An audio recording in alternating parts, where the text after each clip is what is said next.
analytics, it will also save. Um, I got a message on the screen. Okay, so it will also ensure or maybe efficiently use the fuel, right? So which means that so the energy is saved. So that is where intelligent mobility is an important concept right now. UN is following it, and lot many countries are also coming out with uh, legislation saying that every car has to follow these guidelines. Right now, US is actually ahead in terms of legislation. EU, European Union is also following that. So in the European Union from 2024 onwards, every car they sell should have a camera. So why camera? Because they want to implement emergency brake assist. So they want to save lives. All right. So that's about Continental. Um, well, so let me jump on to the next slide. Well, so from little small snapshot of what we do, right? So basically, we develop lidar solutions. We have our own lidar solutions. Radar, we develop our own radar hardware. Basically, we have cameras, different types of cameras. We have our own central processing unit, ADCOs. How do I choose? Okay, so on the right side, I have certain windows. I'm just it's close. Okay, blocking my view. All right, now it's okay. So there is so there are different types of radars and different types of camera solutions as well. So we take all of these solution, products, our products, and then we mount it on the camera. Some are you can see the places where these these sensors are mounted, and then they become our eyes and ears in the car. So we take all these informations coming from radar, lidar, or maybe camera, or maybe surround cameras. There's a small cameras, of the thumb size, small, very small. So we take all of that data, right, and then we process them, and then we decide. We help the driver in making the right decisions while driving. So there are multiple levels of automation. So we are not there still at a level where these cars are fully autonomous. So you don't need steering wheel or you don't need a driver. So that is level 5 that is coming in the future. But right now what we are focusing on is how to help the driver to minimize accidents, and also how to ensure or safe driving, how to maybe in some highways, most of these cars, whatever we develop, they take independent decisions. So the driver can just take his mobile and keep reading the news. But in some cases, even you go home and then leave the car and just say park, and that car itself will drive around. It will park. So there are different levels of automation. That's what we are working on. It's pretty interesting. Now that is advertisement on Continental. So let's start with the actual topic of the day. That is artificial intelligence or the broad field of data science. I think everybody knows about it, but still, I just wanted to touch upon the ecosystem or umbrella organization of data science, right? What is happening? So there are multiple concepts around this topic. So data science is a very broad field, and it has a larger meaning, larger impact on the research and the industry and so on. And then a part of it is machine learning, right? So we all know different types of machine learning techniques, and then there is artificial intelligence, and then there is a deep learning as a block, and there's a lot of overlapping between these terminologies, right? And then there is a and and each of these terminologies are kind of bound by certain scope. So certain things you can do very well with machine learning approaches, And one of the greatest and or maybe a key important aspect of machine learning is that there's a lot of predictability involved in it. If something is wrong, you can dissect and you can just say that why did it go wrong, right? You know what exactly is happening when you build models using machine learning techniques, right? So there's no uncertainty in such models. But if you go to deep learning techniques, um, the performance is far better than, let's say, machine learning approaches. Is pretty easy to kind of get high performance, but maybe the deep learning needs a lot of data. But then the most important thing is the predictability is lost. You don't know why you are getting that answer, right? Why you are getting that performance.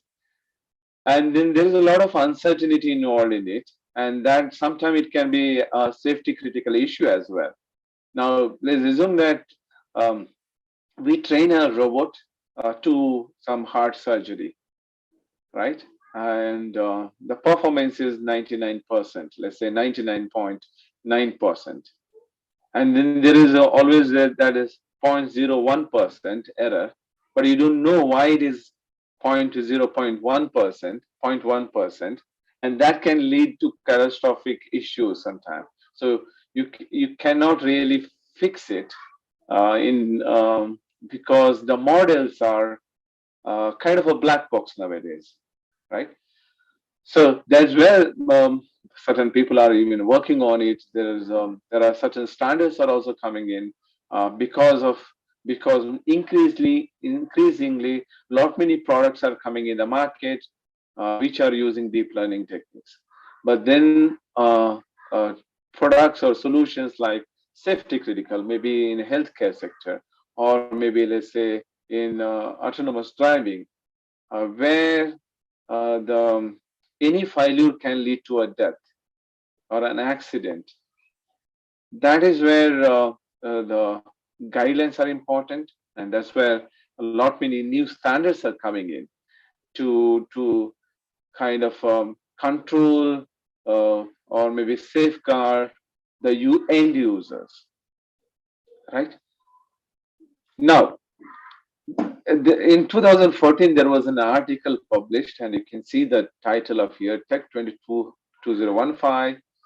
Deep learning and machine intelligence will eat the world, right?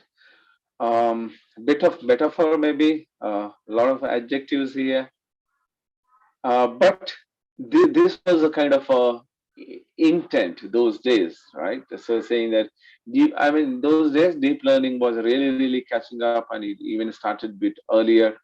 But then will eat the world, which means that, I mean, maybe probably the author really meant that deep learning is going to take every sector, right? Everything what we do, right from maybe supply chain or automotives or healthcare sector, you name it, maybe even in medicine, diagnosis, everywhere, right?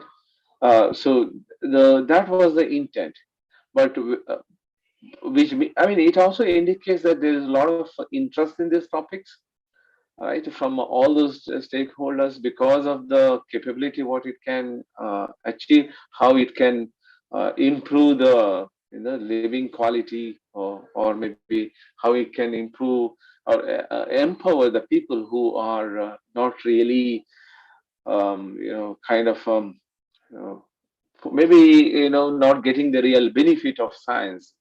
So, for example, if someone is working on climate change and all those things, if the deep learning technology can help better, right? Those people who are living in the coastals, they can be informed earlier, their lives can be safeguarded.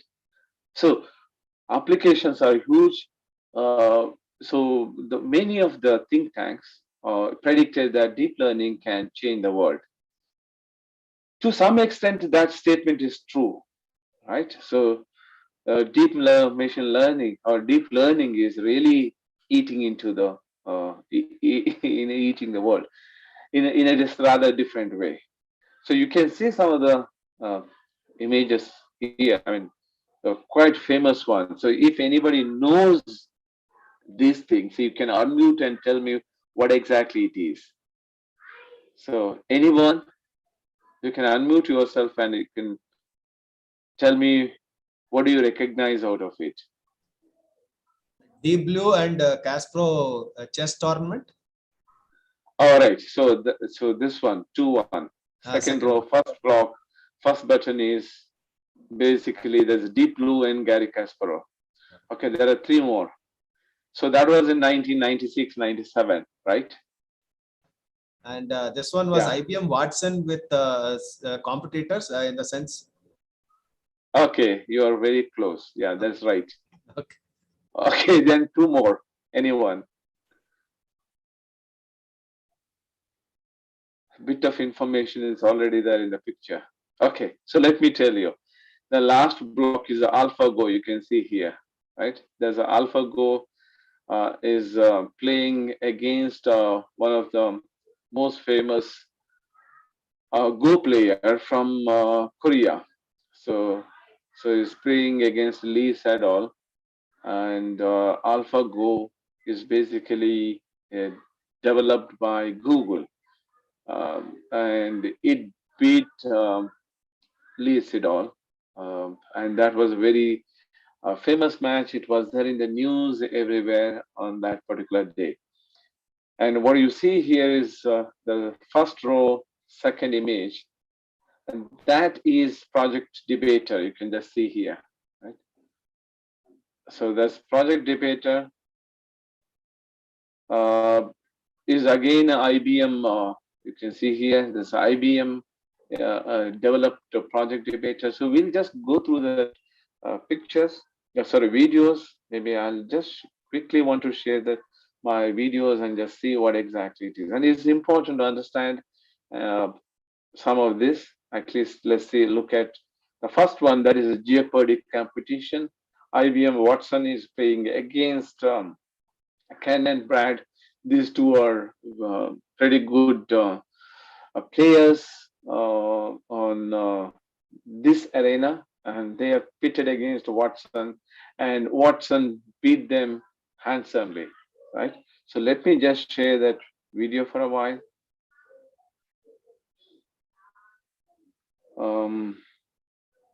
Okay, just give me a second.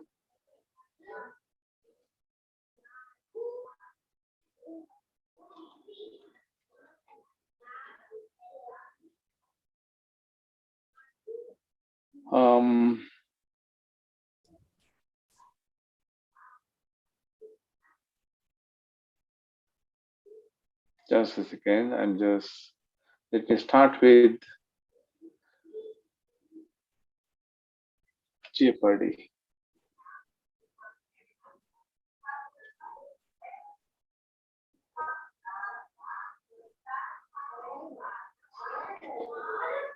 I can share the entire screen maybe, right? So rather than going to and fro. No, that feature isn't here in this Zoom. First, you have to stop share this one, start the video and share that. Okay. I'm really sorry for that. I'm not very good in your Zoom. So let me. So I'll be a bit slow, but just adjust with me, cooperate with me. No issues. No issues.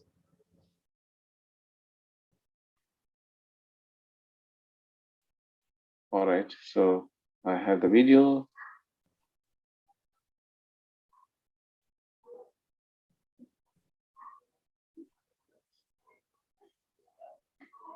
For some reason, I'm not able to see my window. Okay, show all windows.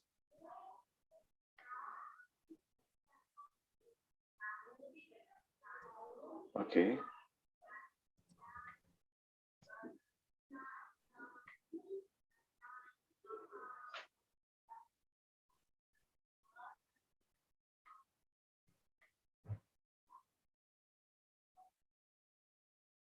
Just a second, still.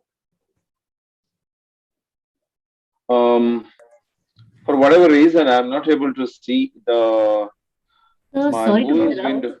Hmm. Would you like me to help you out in this? I can try. Absolutely. Okay. So first and foremost, the video which you wish to show, you need to keep Mhm. that opened in It's your already system. open. Okay, very good. Then in that case, Hmm. just go to share screen. Yeah, I'm there. Okay, and there you'll be seeing various options. That is, like windows and stuff like that. Like which part of the screen you want to share. Unfortunately, I don't see the window, the player window there. Okay, do you have an option of share full screen? I don't. Okay, let me just see. Can I request the host to allow me to share my screen? Maybe that way I can probably help sir.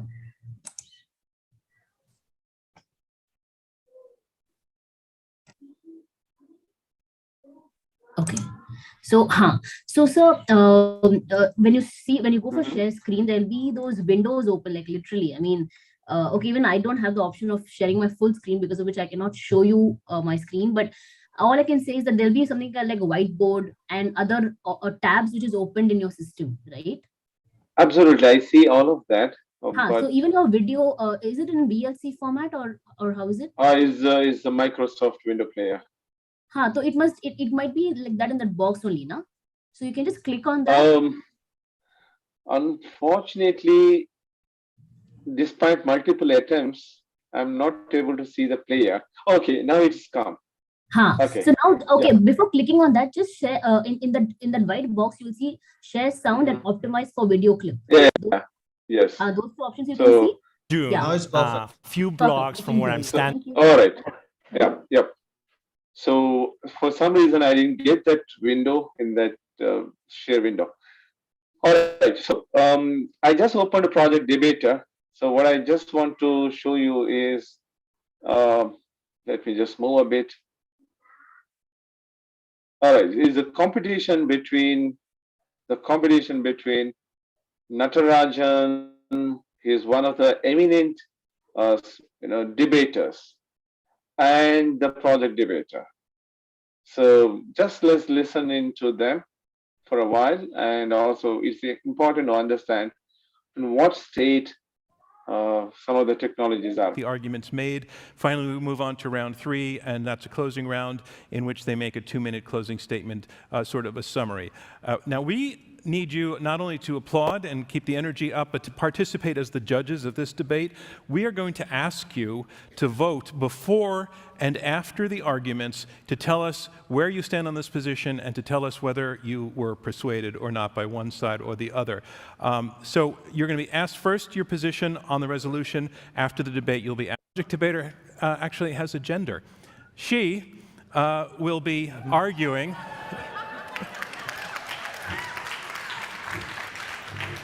She will be arguing for the resolution, we should subsidize preschool.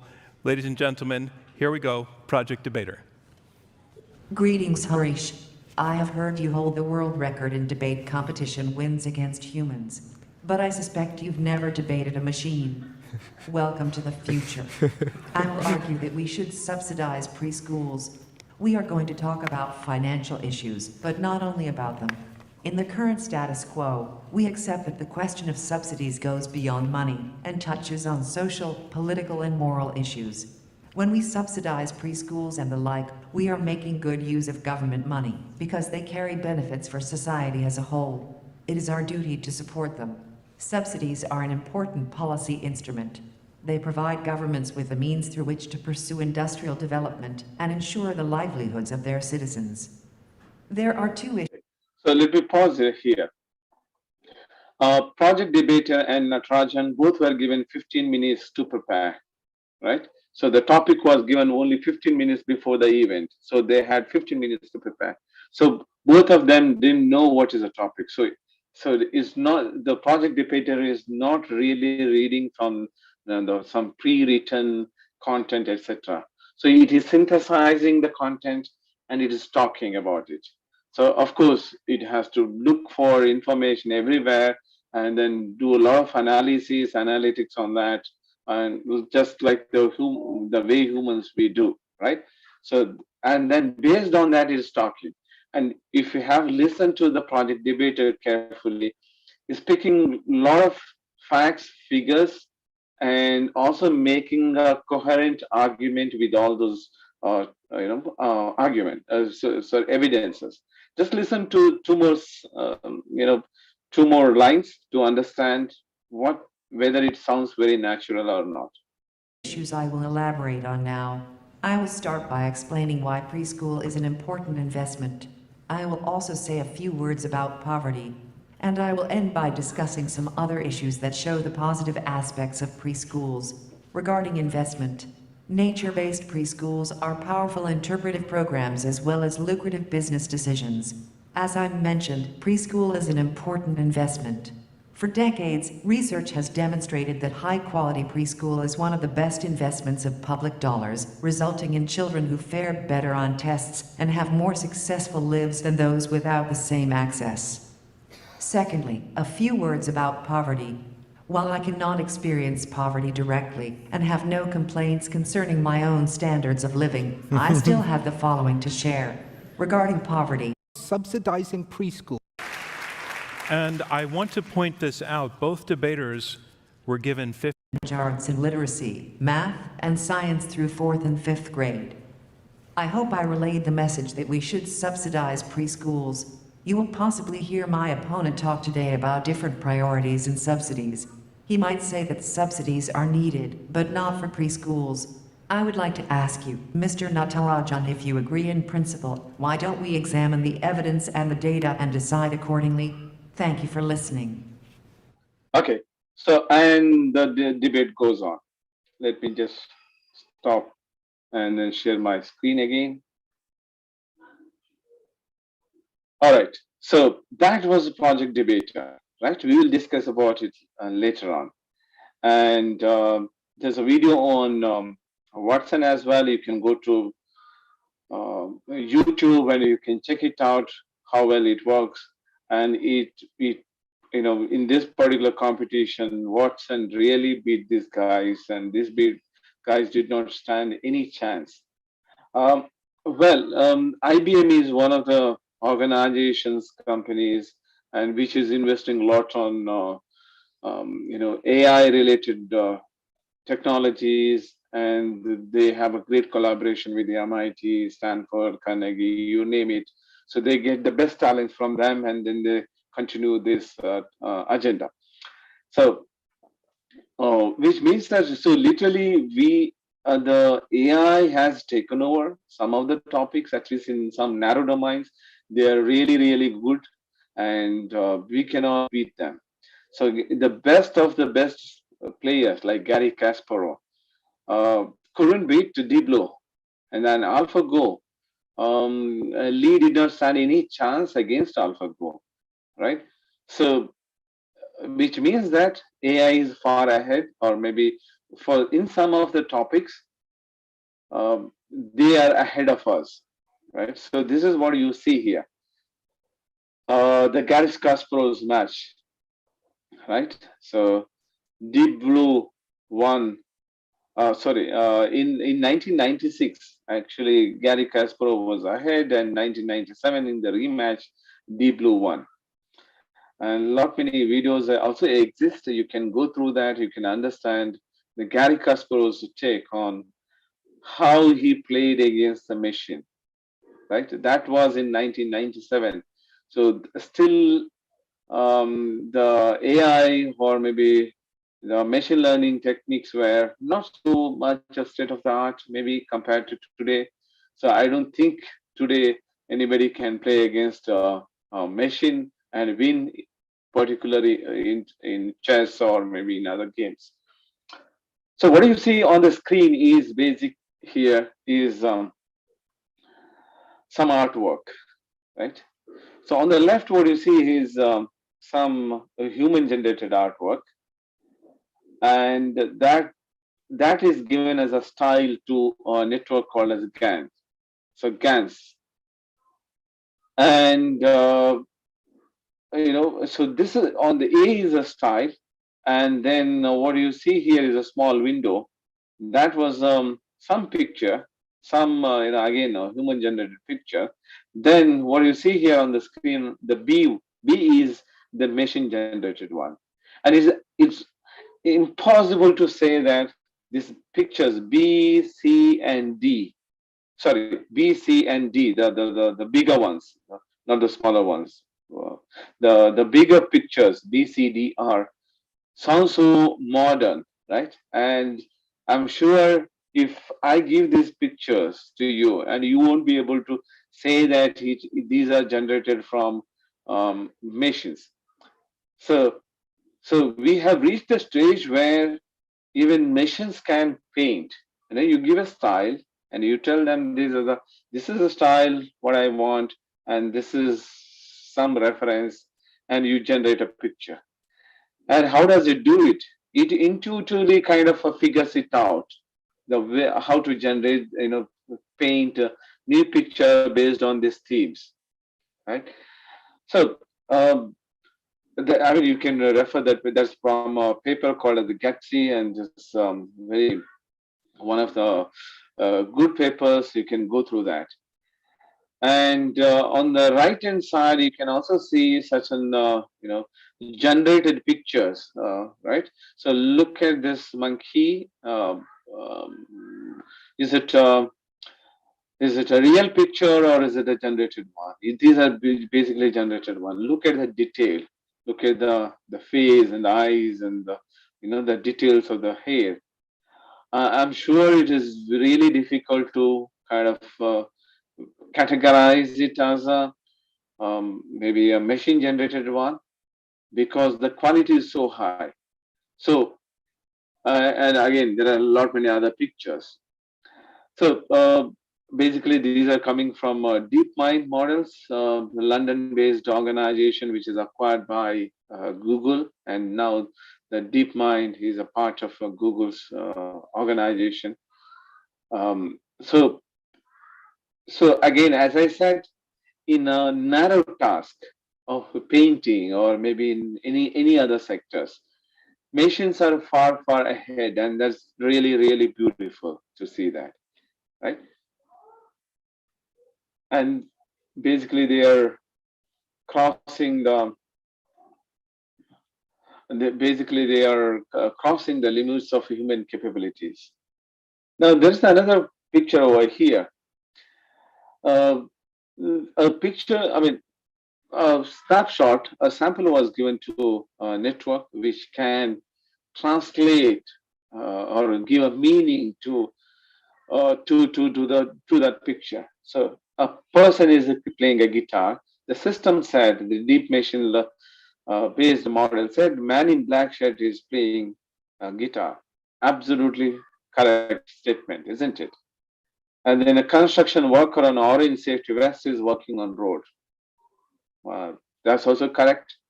Two young girls are playing with this Lego toy, possibly, or maybe that's his mom or her mom. But still, the interpretation, the captions, the labeling of these pictures are really good. Again, it's from a paper from Karpathy, and it's published in the CVPR. You can refer to it. So, so we have reached again a stage where we can do the scene interpretation, and the scene interpretation is extremely helpful. It has lot many applications, and you can see that it's really you know maybe at a state of the art, at that level. But then everything is not like, as I said, is beautiful, right? There are certain issues. So on the first block, you can here see that a man riding a motorcycle on the beach. Lexically, it may be right, but that is not the situation, right? So basically, there's a small accident is happening over here, but still, machine interpreted it as a man riding a motorcycle on a beach. And the second one is also correct. An airplane is parked on the tarmac at an airport. Looks like that. If you look at it from a machine perspective, nothing wrong, but there's a greater accident happening over there, right? A group of people standing on a top of a beach. Absolutely correct from uh, lexical perspective, but the greater disaster is, you can see that. But as humans, we don't interpret the way it is being interpreted. But possibly in these cases, we interpret the same way as machine interpreted. But here, definitely, we don't do that. Which means that with this visual spatial interpretations, there is a lot of room to improve upon, right? And maybe we need to have a different approach to and handle these situations. While it is performing better in some stages, some of the scenarios, but not in all the scenarios it is performing better. That's where there's a lot of research is also going on, but and also it's an interesting field. Why it is an interesting field is not just because of the research or publications, but also because of the lot of opportunities or in real life where we can uh, improve in terms of reaching out to the people with science, and it can help a lot many people. There's another way. I mean, one of the important aspect of or maybe applications of deep machine learning or deep learning is the object detection, OD, and even in machine learning that was a important topic, and everybody was working on object detection using machine learning is a few years back. And in even that the same problem is relevant and is far more is not solved yet. Far more research is required. You can just see here what is it? It's a monkey and there's a bicycle, right? So the whenever something is occluded, the network says that is a person, and then there's a bicycle, and then there's a person here. There's again a wrong probability on the.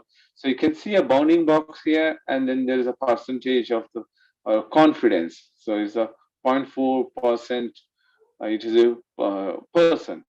Again, there's again an occlusion. The guitar is being identified as a bird, and then there are some, uh,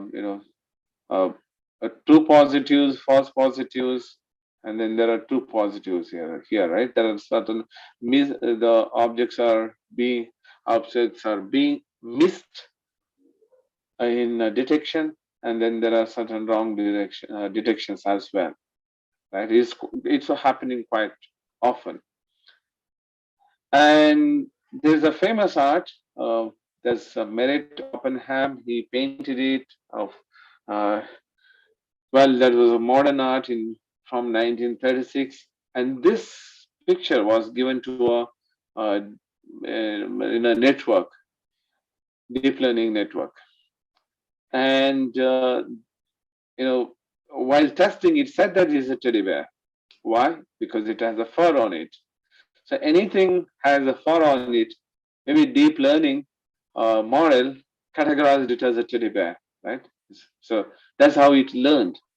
So which means that the learning itself in deep learning is quite opaque, right? So if as humans, if you don't see this kind of a sample, I mean, you didn't see this picture probably, and you're seeing it for the first time, but you still recognized or identified it as a maybe a plate, a spoon, and then there's a cup here.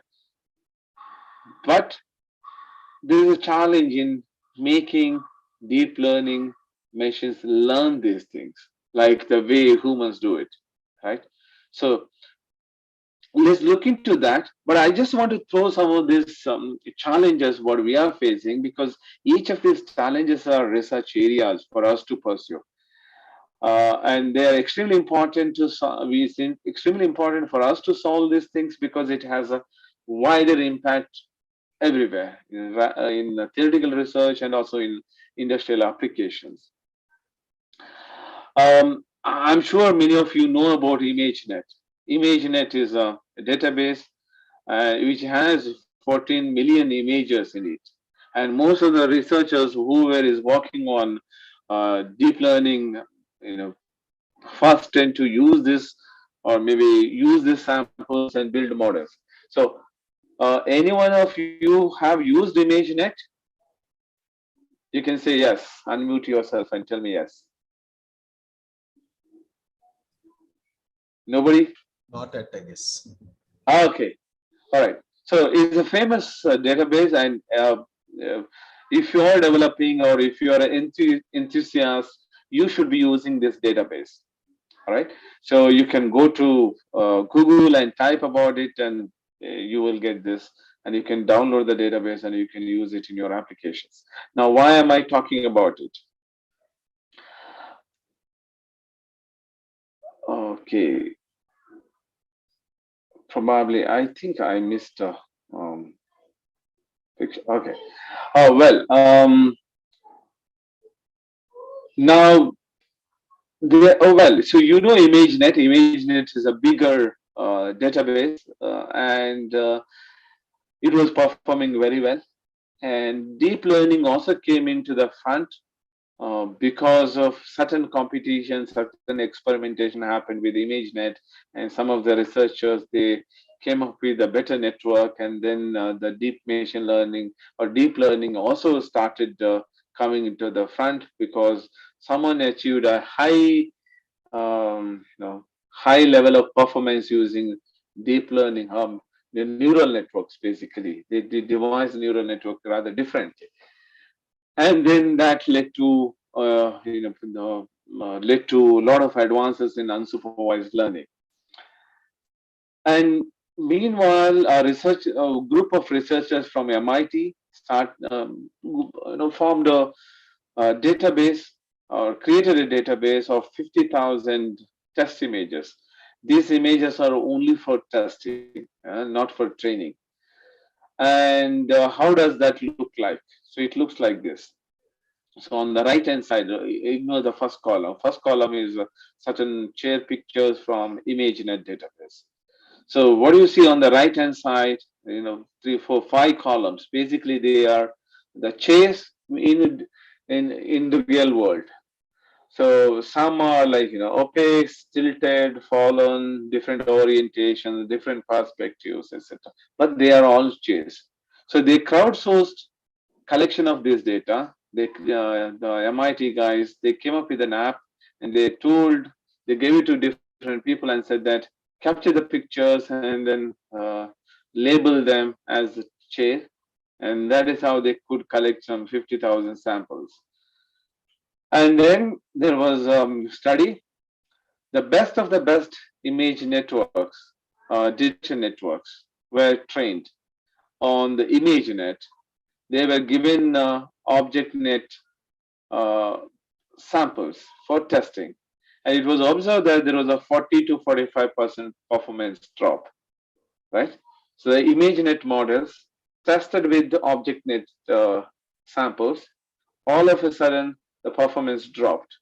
So ImageNet trained models on ImageNet test data were giving 90% plus performance.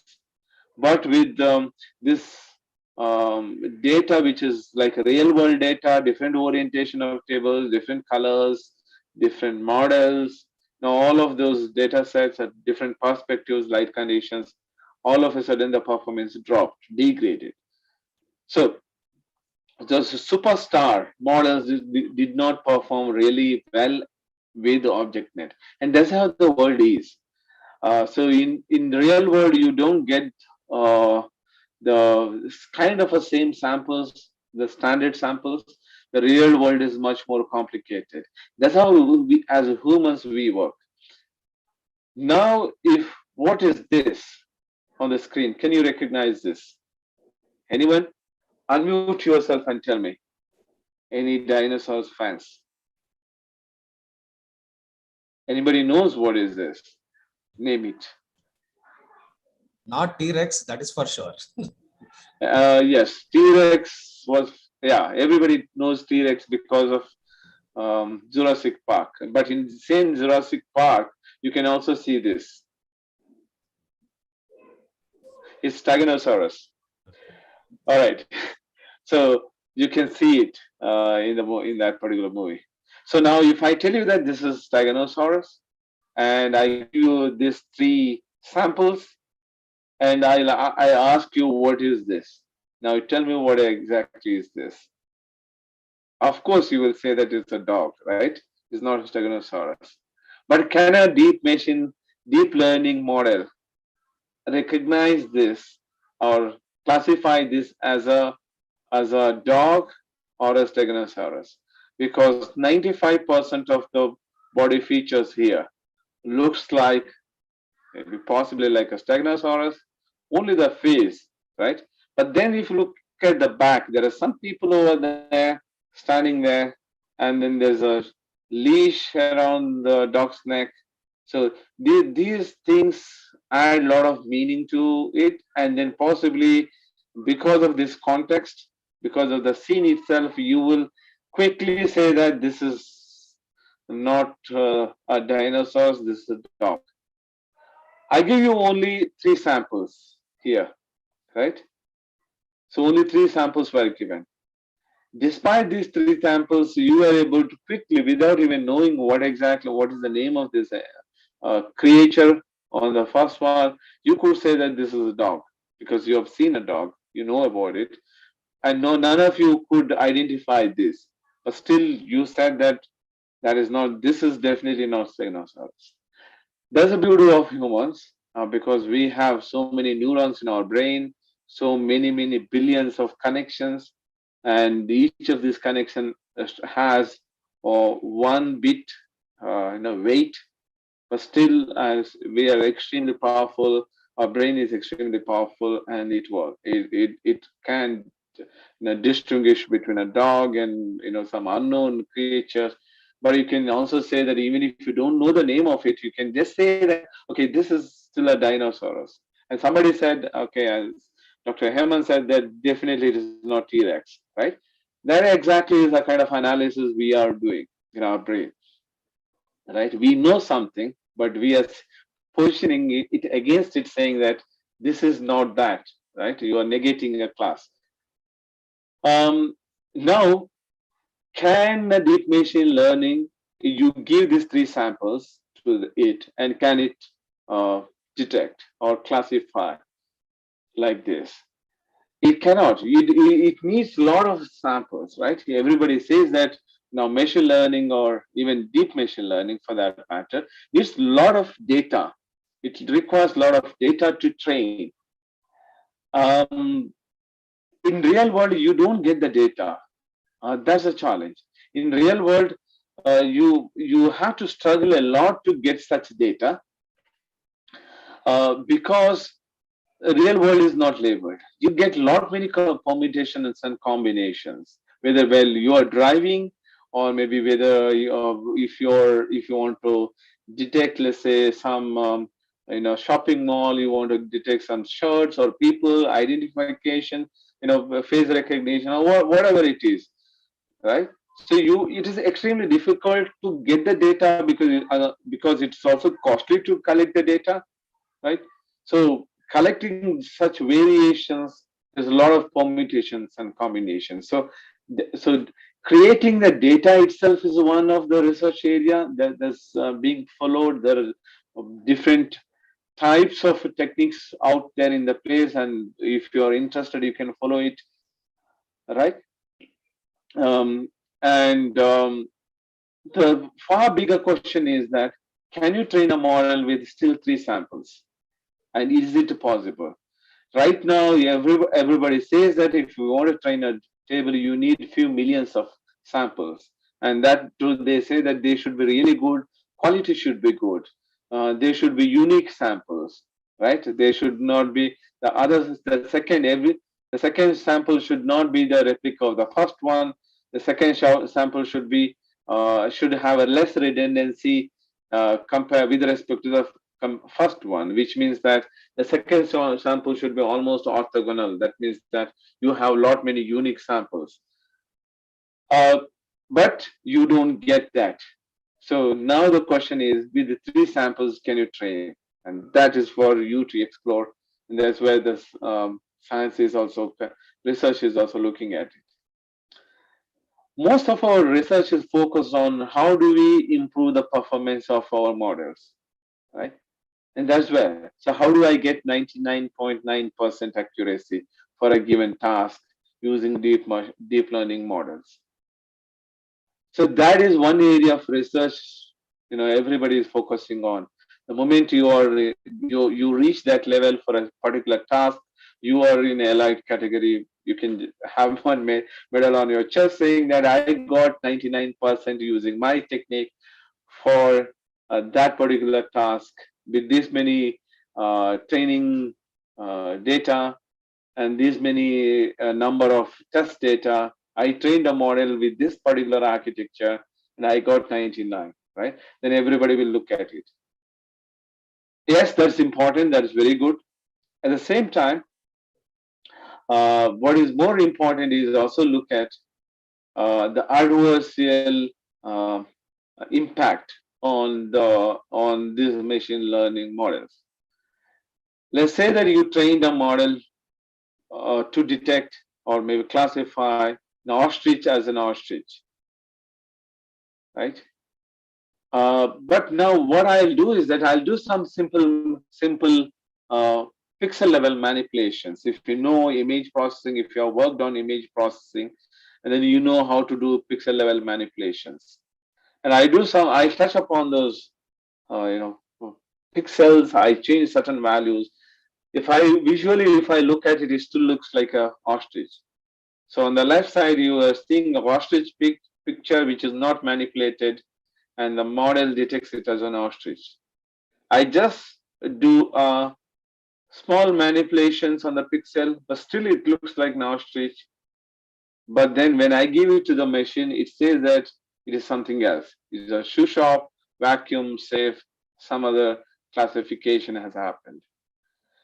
Now, this area of research is also extremely important because someone can play with your models and it can have a negative impact on the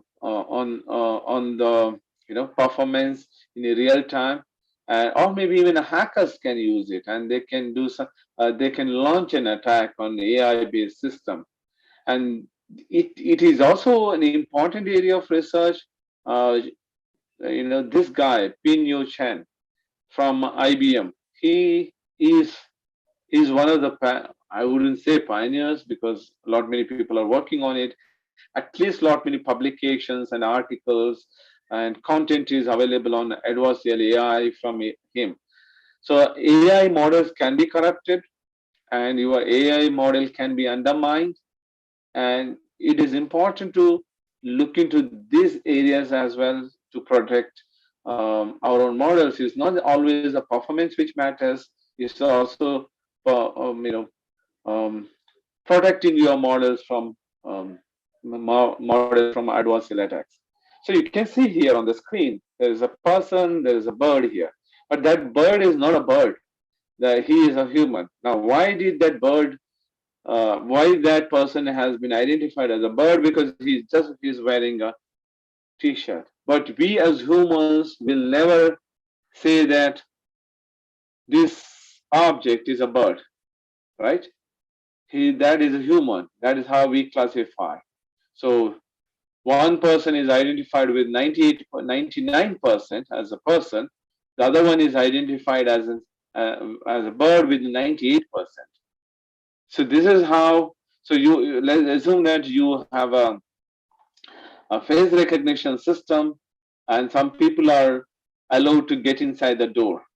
So probably if you were, if you use certain techniques and you can spoof the system, probably, right? Or maybe only, let's assume that only animals are allowed and you just wear some T-shirt with funky colors, right? And then you escape through that. I mean, I'm just saying. Um, so there was another pattern as well developed by South Korean researchers, which could spoof, the surveillance cameras. And the person was walking, and the surveillance cameras did not detect, and that was a pattern. So as I said again, world doesn't come with the labels, right? So the deep learning needs a lot of labels, lot of samples, and they have to be really accurately labeled. If if your like 10% of labels are corrupt, not properly labeled, some corners are missing, something is wrong, then again your model learns it spuriously. But that is not the case with the humans, right? Um, I had a video, but in the interest of the time, I'll just skip it. But that video is from Fast and Furious movie. Many of you might have watched. There was a scene in that movie where hackers hack all those cars, and then there was a they jump from everywhere. All the cars jump from everywhere, and they block roads, right? So all those things are not fiction anymore. It can happen. The cyber attacks can happen. If you have a model, AI model built into your car, and that can be attacked, right? Using different ways. So industry is aware of it. There, so cyber security implementation in every car is happening if it has some AI based system in it. Even in our organization in Continental, we have a big team which is only working on cyber security. So we ensure cyber security for all, for the softwares which we develop and deploy it in car. Um, so look at these scenes. So now on the left side is a very crowded place. So right, so lot many phases. It's a bit of darkness. All the colors are there, and on the next side, you know, in a traffic kiosk, and then there's a kitchen. Now let's take the example of this kitchen. You develop a deep learning based, let's say AI based robot, and give a goal to prepare some food. Now, how will it do it given this chaos, right? Probably as humans, we will be better off. We will still deal with it. But I mean, there's a lot of things, so stuff on the table everywhere. There's a bit of background, etc. Things, and every kitchen looks differently from every other kitchen, right? So every kitchen may be unique. Every traffic scenario, traffic congestion scenarios are unique. So how much samples you will try? Really difficult. What kind of a network you'll come up? Again, there is a limitation always. That is where right now the AI is classified into three different buckets. There is a narrow AI, strong AI, and super AI. It's important to understand it, and that's where the research is normally going. That's where most of our energy is also kind of put in. So narrow AI is something like Watson. You saw Watson, right? The project, not a project debater, the Jeopardy competition. Ken and Brad were competing against Watson. So that is narrow AI. So they are trained for one particular task and they are good at it, right? So whereas Watson is capable of answering questions posed in natural language, and that is developed by IBM, right? And this Watson is being used in different sectors. So one of the sector is healthcare, where 90%, I mean, they claim that 90% of nurses, probably in US, they use Watson for guidance, right? So because he can understand your question and he can give you the solution just like that in a fraction of second, right? So that's where this single task. So that's why this single task, narrow AI, and a predetermined, predefined solutions are really useful, and they definitely surpass human capability in that particular task. So Google Assistant or the mobile, iPhone, Siri, and all, Amazon Voice Services. All of those things are single task. And then there is a strong AI. So what is that strong AI? So they plan, learn, judge under uncertainty. They also integrate prior knowledge, right? So we can trust, we can reason with these models, and we can scale it up, right? So what is can we take some examples here? Well, there are certain robots, right? So uh, you spill a water. They using their multimodal sensors. Probably they will say that okay, water has spilled, and then they can clean it up. So they might not have seen such scenarios earlier, but they can extrapolate or interpolate based on their prior knowledge, and they can still take the decision, right? So that is kind of a strong AI, but they are not very broad. Uh, they are still like works within a certain scope, but they are not predefined for one particular task. They are a bit generic, a bit robust, and they can reason, and they can judge, and they can learn. So most of the time, the unsupervised models, right? So you, or maybe semi-supervised models, which means that they know something, but they can reinforce their learning, and that is strong AI. What is super AI? So there's a famous statement here from Nick from Oxford. He says that any intellect that greatly exceeds the cognitive performance of humans virtually in all domains of interest. Which means that, let's go back to the question. I showed you a picture of a dinosaurus, right? Now I asked you what is it, and I told you to unmute yourself and answer the question. So it doesn't matter if you don't know, right? So what you need to first do is that there's a small chip, connected to your brain. So you just trigger it. Your eye has seen that picture. You send it to that. The small chip connected to your neocortex. There's a big flower in your brain. So the chip takes the data from your neocortex, from whatever that visual thalamus region probably, and then sends it to a cloud server. Now cloud server is, let's assume that is a Google server. So somewhere it's in the US. So your chip sends the data there, fraction of a second, and then the searching happens over there, and you get in milliseconds, you get a result, and then the feedback goes to the neocortex, and then you quickly say that that is Tyrannosaurus, I know it, right? So that is super AI, right? I asked you a book whether you have read a book on, let's say, um, what is that?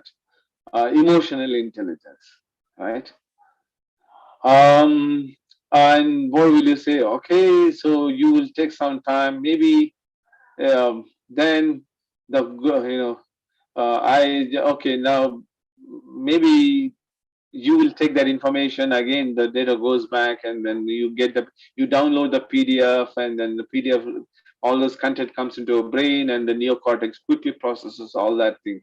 Maybe within a minute or maybe a couple of minutes, you know what is the content of that book. And that is super AI. That is, maybe that sounds like a fiction, but that is where most of the guys are working on it. Even Tesla's Elon Musk is uh, investing a bit of money, his earnings, on that particular research. Couple of research teams are working with him, and his objective is to basically explore or support the human, in the healthcare sector, how to support elderly care and all those things, and that is why he is working on this research. Again, as I said, it's not a fiction; it is a reality. A researcher from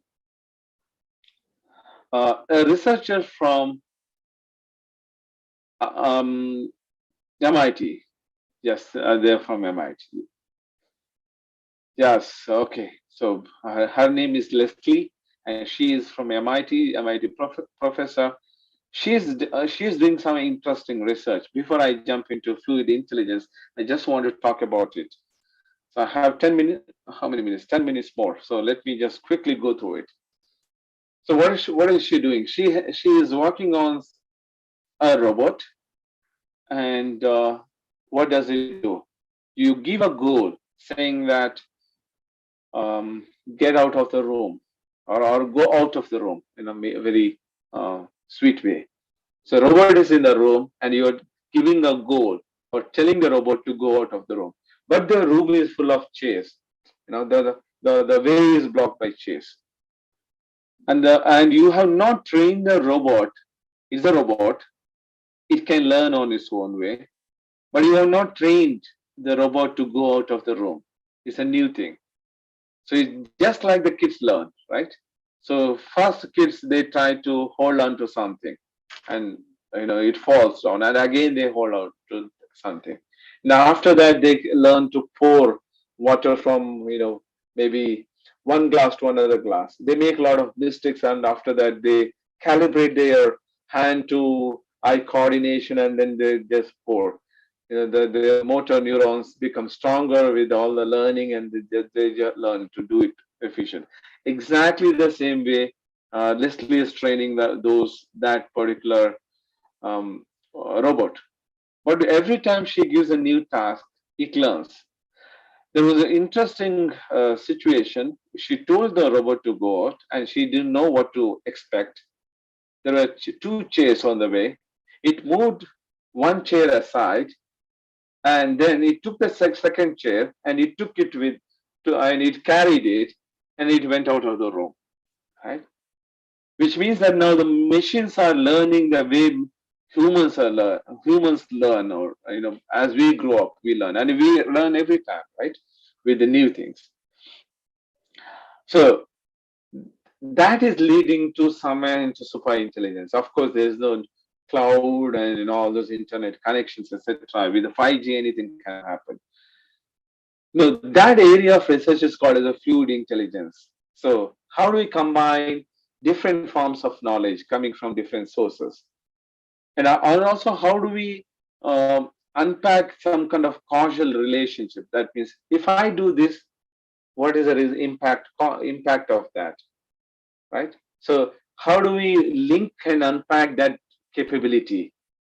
And can the models learn on its own, right? You don't have any samples, the real world situation. You have not seen something, you are seeing for the first time. So deep learning needs a lot of data. It is hungry for data. So how can you make models learn something, right? Can the model learn on its own way, or maybe can the model build on top of whatever is some minimal knowledge that is exists? Like somebody said again, that is not a T-Rex, right? So you're building on top of, you're learning on top of whatever your existing knowledge, and that is a fluid intelligence, right? It is a the if you know psychology and is a part of that, and then in AI they are trying to do it. So that leads to different areas of research. That is neural architectures. So we need a different type of neural architectures. A lot of research is happening here, and learning to learn. That means how do you teach? What is the best way to learn something, right? Can you embed that into your robot or your deep learning model, right? So right now you say that there are a lot many learning algorithms. So gradient descent is one of that, right? So that's what many of you must have studied. But you say that, okay, this is a gradient descent, and then there are a lot many other map propagation learning techniques and so on, and there are a lot many things, right? But can the machine learn its own learning technique, right? That is extremely important. With the day we reach that level, and I think that will open up a lot many avenues. And then transfer learning. So I know all those dinosaurs. Now something else is given to me. I use that knowledge to work on, let's say, birds, different types of birds, and I categorize them. I use my a priori knowledge somewhere, and then I use it. So this is another way of this you train a model with some data set, some for certain tasks. You use the same weights or knowledge to learn something new, and that is called as transfer learning, right? You know how to crawl, but you use that knowledge to how to walk, right?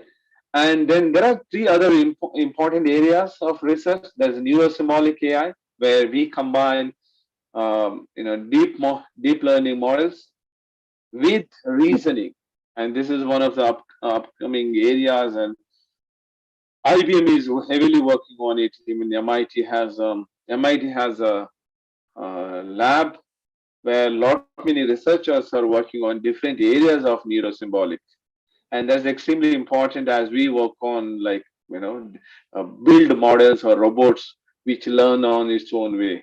And then multimodal learning. So right now we are, most of the time we take image data or some other data, but then can you take data from every source, all types of data, right? So you can do image data, and then you just do speech or speech recognition, data mining, take data from all those types of sensors the way we take, right? So most of the time, if it's night and then you hear a sound, and you know that there's a night bird, right? And you can identify that as a night bird. Maybe you just saw something flying, some size in the dark, some object flying in the dark, but you also heard the the some uh, sound because of the wings, but still you can detect, right? Maybe a bit crude way. That is multimodal learning. So we have to exploit multimodal learning in our models. And as I said, causal inference, the cause and effect of that particular cause. What happens if you do this? And this has to be built into models. So these are all different research areas, and people are working on it. And what you see on the screen is neurosymbolic approach. There is a deep machine learning model, deep learning model on the left side, and then there is a logic on the right side. How do we merge both of these things to come up with a better model that can, uh, you know, do a higher level of cognitive or intelligence analysis?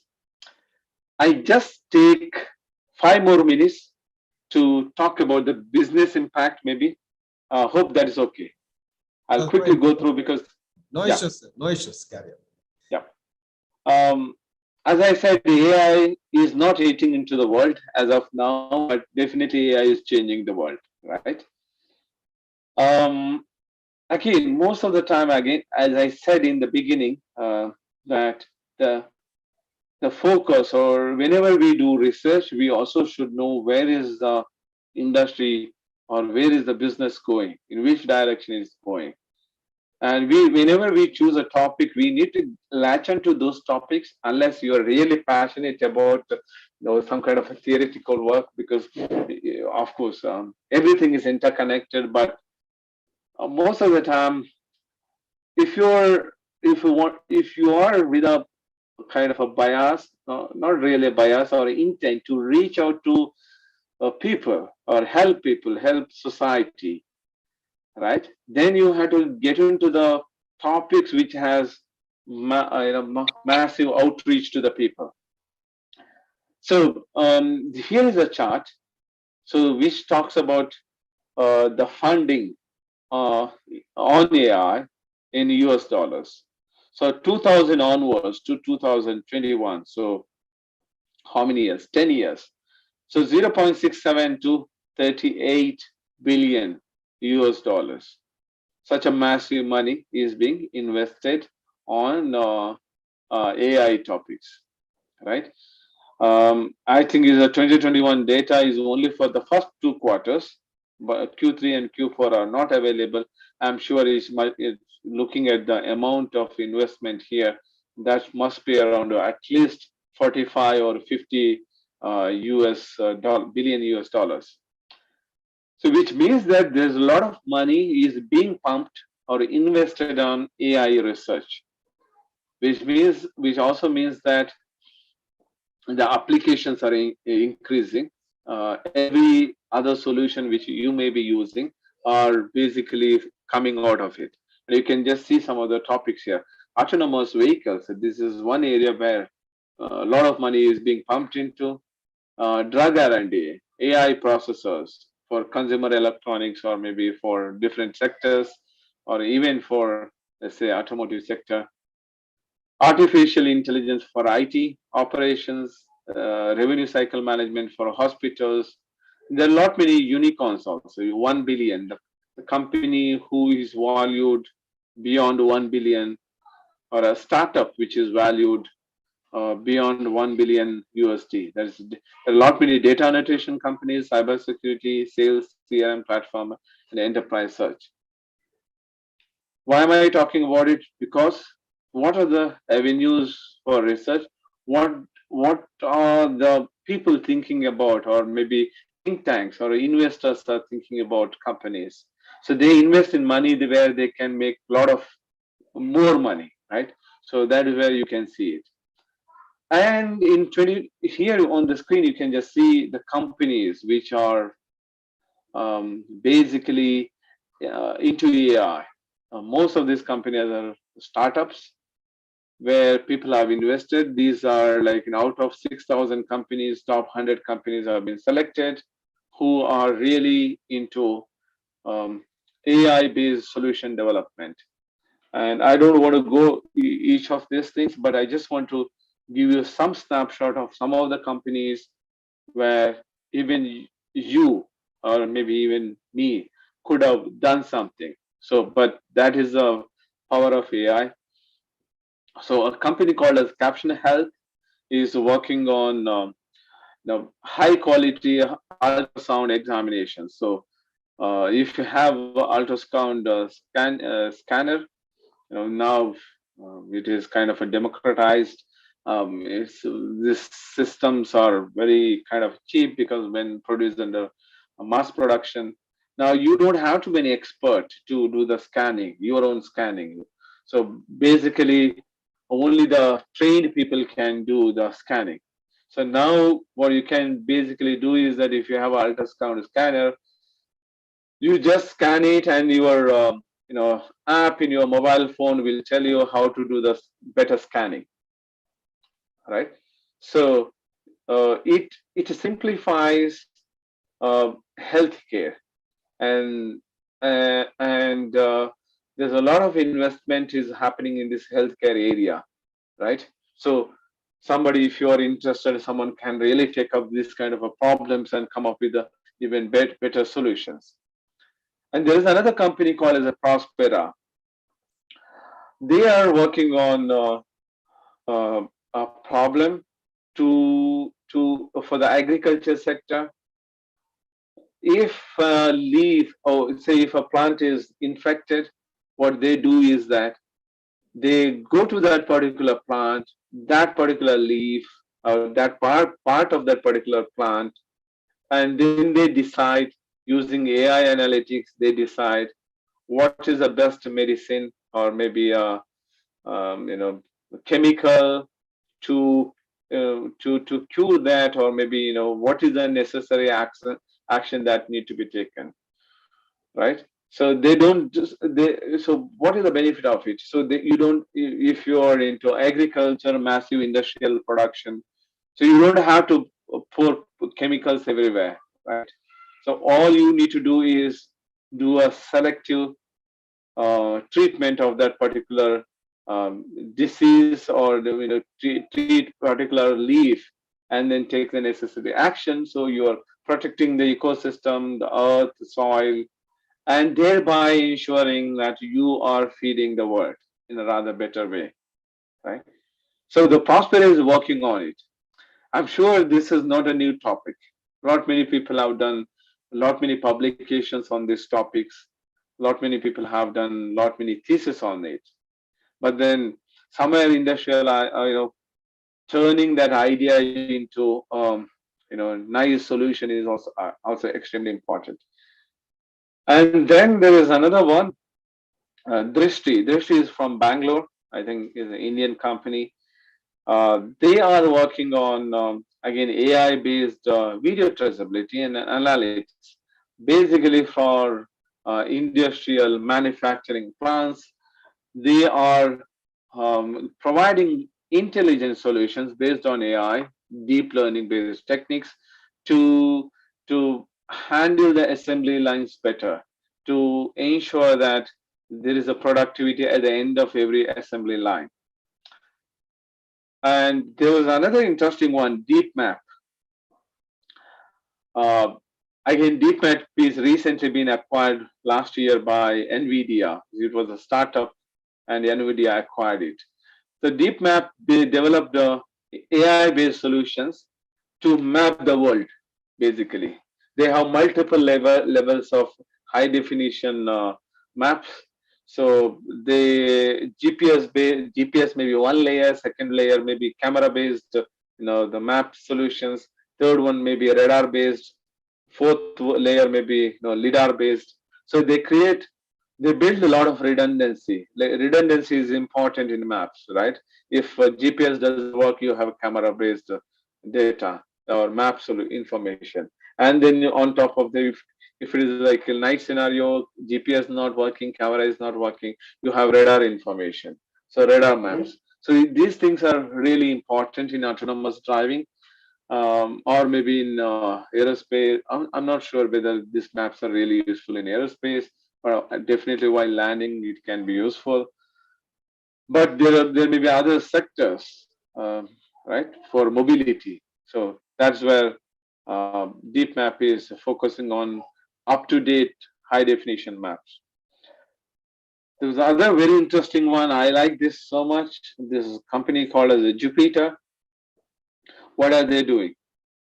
They are providing analytics to banking sector, or maybe to all those big companies who are into supply chain or shipping, or maybe to real estate sector, etc. You name it. So what is the solution they are giving? They are doing climate analytics, right? Lot many things are happening right now. There is there are storms. There is what is that? Icebergs are melting. Global warming and all those things happening. So so our geography is also kind of a changing, right? Because of these things, and that will have an adverse impact on the business as well, right? So if a banking lender, if he wants to give let's say a loan to a person from, let's say, some coastal area, then he will take the input from Jupiter saying that, can I give a loan?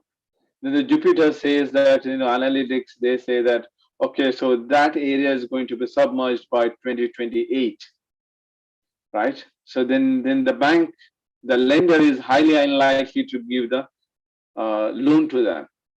So they are developing this kind of analytics for risk management and resilience, and so that the government can also act on this information. The global warming is a very big issue right now, and that is where this company is developing models, taking data from lot many other locations, and then uh, you know providing kind of intelligent inputs. Uh, so now you heard all of that things, and AI is really important, and the talents are also, we need more and more talents on these topics. If you look at here now, the graphs, China is basically overtaking on AI publications and also maybe AI talent production. So we are not in the top 5 list as of now as India. So more and more people have to get into this AI and do a lot of research on this, come up with a lot of maybe very good startup companies. There is a lot of investment. If you start up a company, there are people are there to acquire your companies as well. If you are planning for an exit, some people they start up and then they sell the company and they do a second startup and so on because they are rich with ideas. Some people they take keep companies very close to their heart. So look into these areas. There's a lot of focus on that. So if you are a teacher, you can really work with your students on these AI topics and come up with some nice ideas. And please focus on publications, etc. And in AI, in my area also, this is one of the important things. We are working on level 5 automation. A robot will drive you, and that is the end of my presentation. I think these are some, I touched upon these topics in my earlier slides, right? I think I just exceeded. I just wanted to show you a couple of videos, but I talked nonstop. Sorry for that. Thank you, Nagesh. It was quite interesting. We wanted to push it for another 10-15 minutes, but definitely I know the value of the time for you is very important. I would like to ask the participants if you have any questions. Definitely you are welcome to ask our speaker. Before that, I would like to have if there's a few conversation with you. Nagesh, as you said, yes, Yep.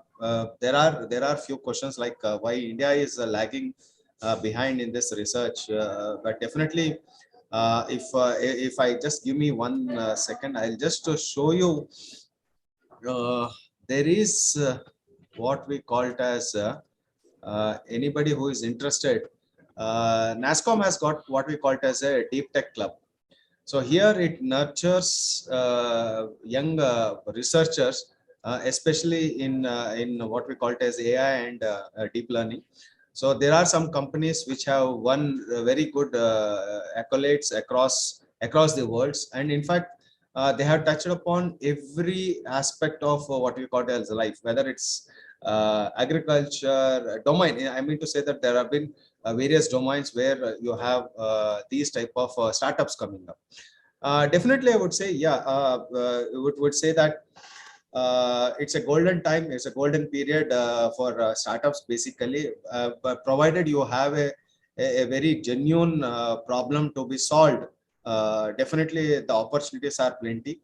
Just morning, I was reading an article that AI-based one company got $280 million funding for I think it was giving data analytics to big companies, corporate companies, and all, based out of Bangalore. So funding is not at all an issue, provided you have a very good. For example, if you are aware. I still remember Dr. Geeta Manjunath from Nirmai Technologies, where they use AI-based non-inclusive methods for what we call it as testing or identifying breast cancer. It's a company based out of Bangalore itself. So like this, there are a lot of companies coming up in healthcare, as you said. Lots and lot of scope, especially for every disease. If you look at it, just for not for cancer, for every other disease, you have a scope open up. So definitely, I would be glad to inform all the participants, if you are into research, do some research which has some societal benefits. That's how it definitely helps us in any way. And definitely, if you are smart enough, we can definitely go for fundings and all those stuff. So yeah, I would like to have any questions from participants. Anybody wants to ask anything? Yeah. So I guess, yeah. So Nagesh, I think if you don't have any questions, maybe I will share one video just to see, or maybe just so see where is this. Okay, I mean, it's about autonomous mobility. Where is this going on? Just to show you where what are we working on? Yes. Just for that purpose. Okay, so share screen. Yep. Okay, here it goes.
Okay, so that was a short video.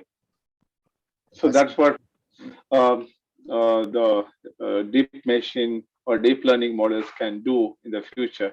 So it's not a fiction. That's definitely a video. I mean, kind of a synthesized one, but we are very close to that right now. So we also have Urban this kind of mobility is autonomous. always a Yep. what we call it as a challenging as well as a promising area of development. And definitely, when you Exactly. add, as you said, AI to it, you increase the safety as well as the convenience for a customer.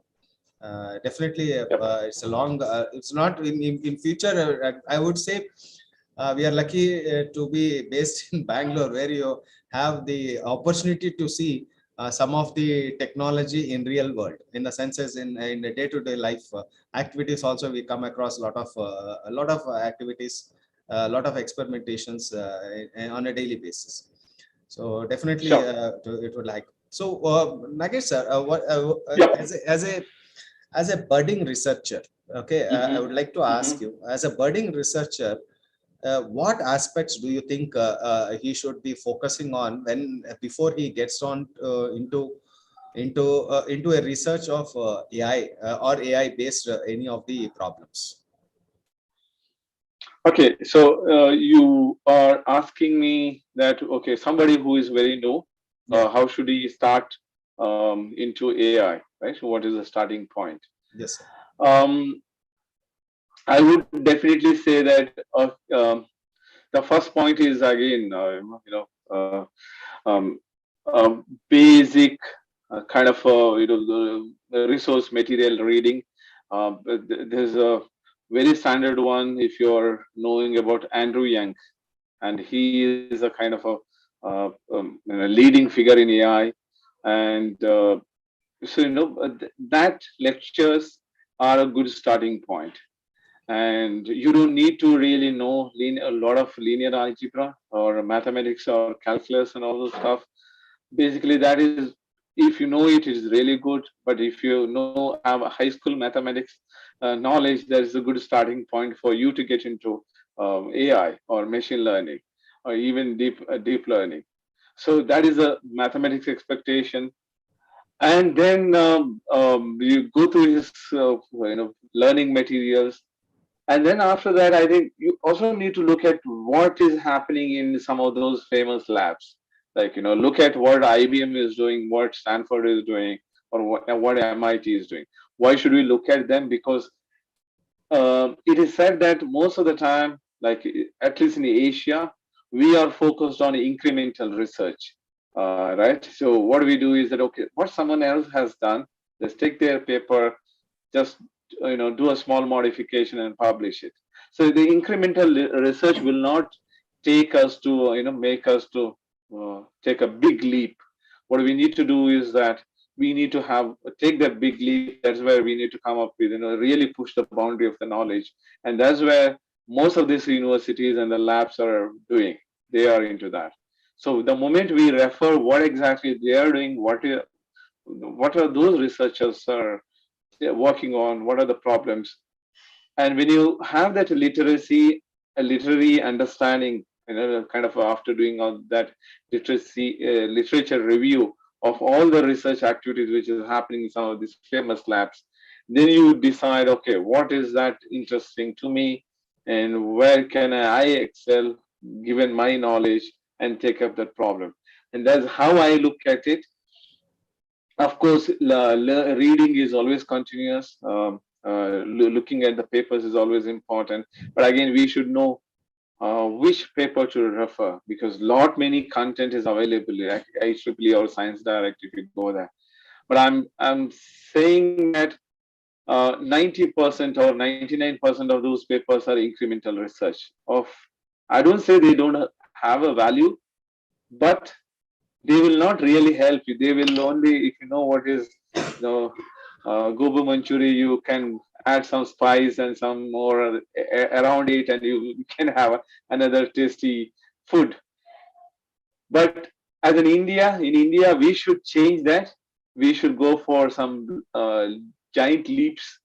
So if you're a budding researcher, set that example by taking up something really new. Just look around, look at these companies, look at the labs, and that is where you start. And also get a mentor, and that is where what is extremely important. You need a mentor. Sorry, I forgot that. Get one mentor from somewhere. He may be, he can be anybody. He can be he from industry. He can be from academia. Every budding researcher should have one mentor. Yeah, extremely important. Doc, I think you are on mute. Yeah. That always makes the difference. The sort of mentor you have got definitely makes a lot of difference for a student or for a researcher to carry forward. So I guess there are not many questions, not any questions over here. So Nagesh, thank you a lot for touching upon. You told about the trends in AI, the challenges, the scopes for research, and the industry perspective, definitely, which boosts many of us to get into research. And definitely, what exactly are the drawbacks? Basically, if you look at the country as an India, even today, if you are looking at, I still know, if you look at the number of patents filed by Chinese and the Chinese researcher, it has doubled to exponentially grown in last few years, especially in the area of AI. And to name a few, they are already taking giant leaps in quantum computing also, which is a worrying in some aspects, but definitely it's a challenging challenges that we also we have to catch up in coming years and all.